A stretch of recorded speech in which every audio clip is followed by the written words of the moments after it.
Good Wednesday evening, Southeast Texas. Looks like a stormy day coming up tomorrow. We'll be seeing a squall line move towards our area during the afternoon, and that could produce some wind damage and some isolated tornadoes.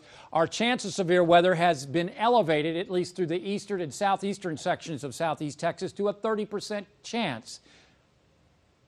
That's a 70% chance we won't see severe weather, but it is a significant chance. That's an assessment that we see right now that it's possible. Certainly no guarantee. We're hoping we just see thunderstorms tomorrow. Something to watch. Right now, a 5 to 10% probability of tornadoes is in the forecast for tomorrow. A 15% risk of wind damage and damaging hail tomorrow. So the timeline for tomorrow, we expect tonight, though, a 50% coverage of scattered showers, a few thunderstorms. It'll be breezy. By morning, that chance of rain goes to a 60% coverage. With numerous showers, scattered storms, it's going to be windy. And then at this point, it looks like between 2 and 5 p.m. tomorrow afternoon, we ought to see that line drive through Southeast Texas with severe weather possible. Now again, this timetable could change.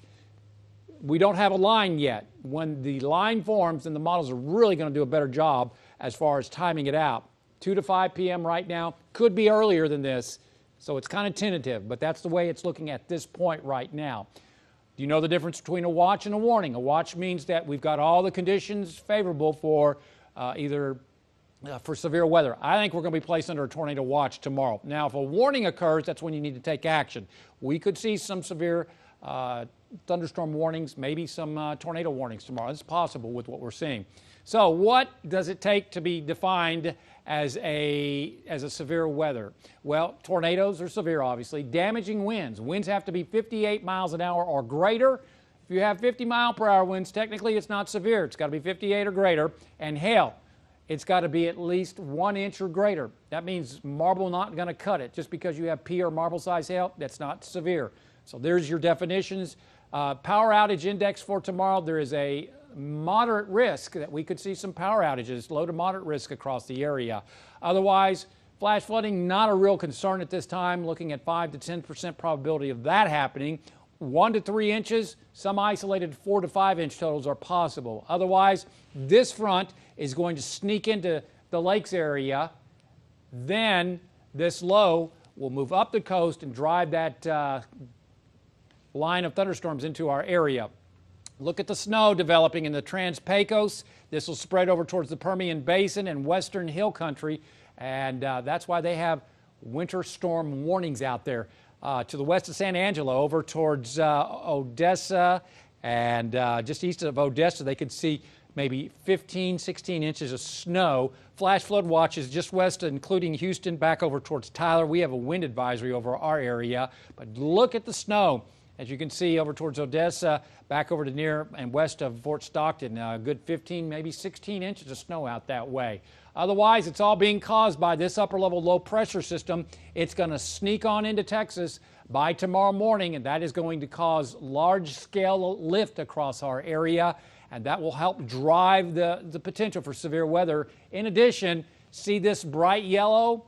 This is called the jet stream. Winds of 120, maybe as much as 140 miles an hour at 34,000 feet are going to be over our area, and this signature causes lift. That's what we're going to see across east and southeast Texas for tomorrow. So again, that front sneaking in towards the lakes area, you'll drop into the middle to upper 50s. Then we'll be watching the line forming by the wee hours of the morning. This is the faster result, so it may be later than this. But I want you to get an idea of some of the high-res modeling. Notice the coverage over our area. Then that squall line moves on through southeast Texas. This shows 3 p.m. So, again, that may be a little fast, but I think this is doing a good job. Otherwise, on the Gulf of Mexico, just don't do it. How about that? 3 to 6, maybe 7 tomorrow.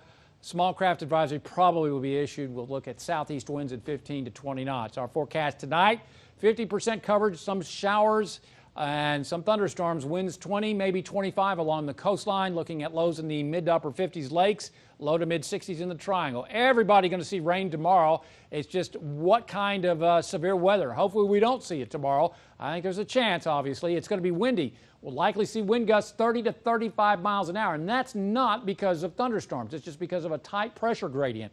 You get severe weather, it'll be at least 58 miles an hour or greater. Highs mid to upper 60s lakes, near 70 in the triangle. I don't do this often. Red bar day coming up tomorrow. We're going all in. Looks like tomorrow afternoon we will be busy. Otherwise, by tomorrow evening, this is all going to be shifting into Louisiana, and we will see rapidly improving weather conditions after about 8, 9 o'clock tomorrow night. And we should be able to welcome in 2021 on a dry Wednesday night.